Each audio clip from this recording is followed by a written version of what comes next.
No princípio, antes do tempo como o conhecemos, o universo era um vazio silencioso. Então, uma voz ecoou na escuridão, e com ela, a luz surgiu, separando o dia da noite. Assim começou a grande obra da criação. Dos céus estrelados às águas profundas, tudo foi feito com um propósito. As terras secas emergiram, e delas brotaram árvores majestosas e flores de todas as cores. O Criador encheu os mares com criaturas magníficas, e os céus com aves que cantavam a glória da nova vida. Animais de todas as formas e tamanhos passaram a habitar a terra, cada um uma peça única na tapeçaria da existência. Ao ver sua obra, o Criador viu que era bom, mas ainda faltava algo, a joia da coroa de sua criação. Então, do pó da terra, Deus formou o primeiro homem. Ele soprou em suas narinas o fôlego da vida.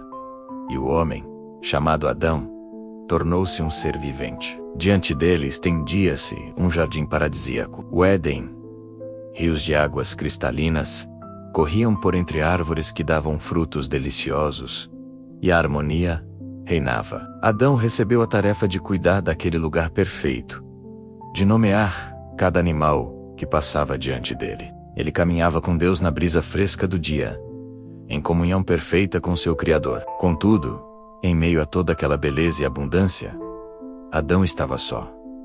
Não havia entre as criaturas uma companheira que lhe fosse adequada. Observando a solidão de Adão, Deus disse: "Não é bom que o homem esteja só. Farei para ele uma auxiliadora que lhe seja idônea." E assim, enquanto Adão dormia um sono profundo, o Criador tomou uma de suas costelas, e a partir dela, formou a mulher.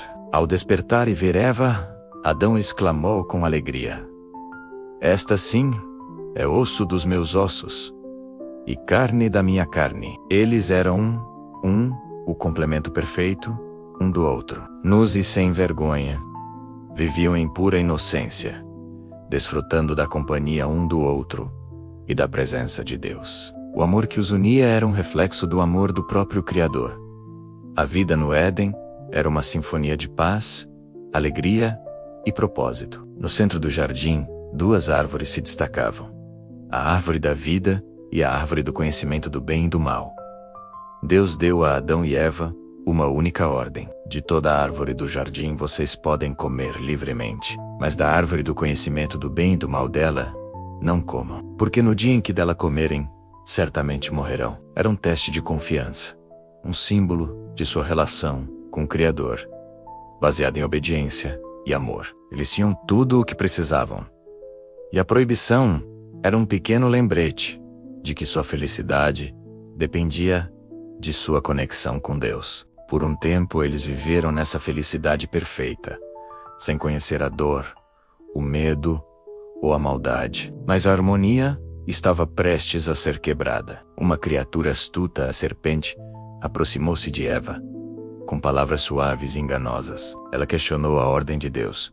"É verdade que Deus disse que vocês não podem comer de nenhuma árvore do jardim?" Eva, ingenuamente, corrigiu: "Podemos comer dos frutos das árvores do jardim, mas do fruto da árvore que está no meio do jardim." Deus disse: "Não comam dele, nem toquem nele, para que não morram." A serpente então lançou sua mentira fatal: "Vocês não morrerão. Deus sabe que, no dia em que comerem dele, seus olhos se abrirão, e vocês serão como Deus, conhecendo o bem e o mal." A semente da dúvida foi plantada. Eva olhou para a árvore. O fruto parecia delicioso, agradável aos olhos, e acima de tudo desejável, para se obter sabedoria. A promessa de ser como Deus ecoava em sua mente. Em um momento de fraqueza, ela estendeu a mão, pegou o fruto e comeu.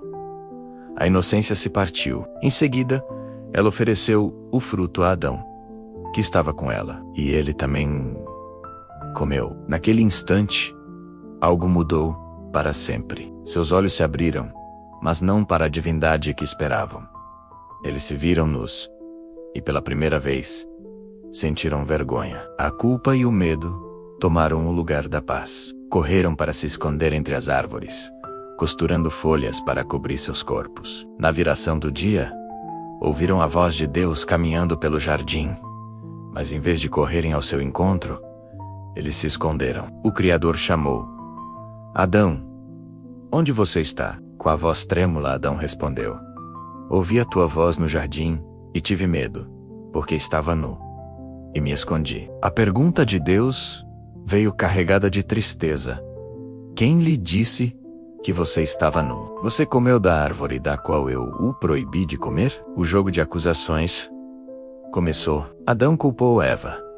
A mulher que me deste por companheira, ela me deu do fruto, e eu comi. Eva, por sua vez, culpou a serpente. A serpente me enganou, e eu comi.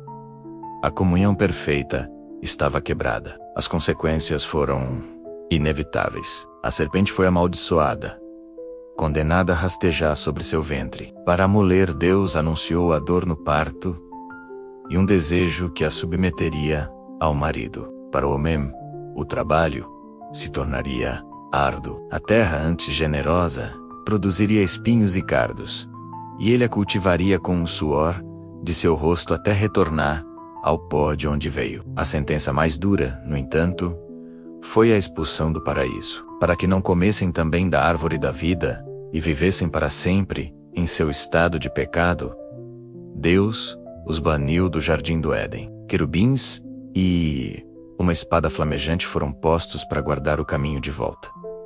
Do lado de fora do Éden, a vida era dura, o solo era resistente, o clima implacável. Adão e Eva enfrentaram um mundo novo e hostil, marcado pela dor, pelo trabalho e pela mortalidade. Mas em meio ao julgamento, Deus não os abandonou completamente. Ele mesmo fez túnicas de pele para vesti-los. Um ato de cuidado e um prenúncio do sacrifício que um dia seria necessário para cobrir o pecado da humanidade. E na maldição da serpente, havia uma promessa, a primeira centelha de esperança.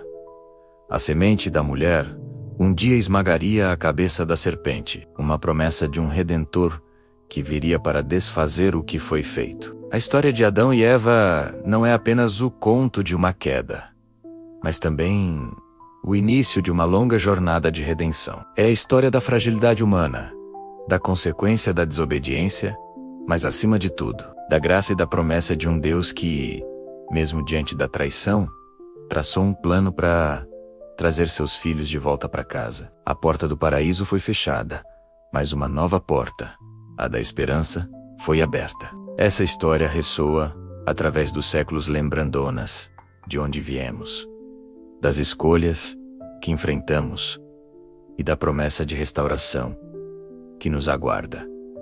Obrigado por assistir. Se você gostou desta jornada, inscreva-se no canal para mais histórias como esta. Até a próxima.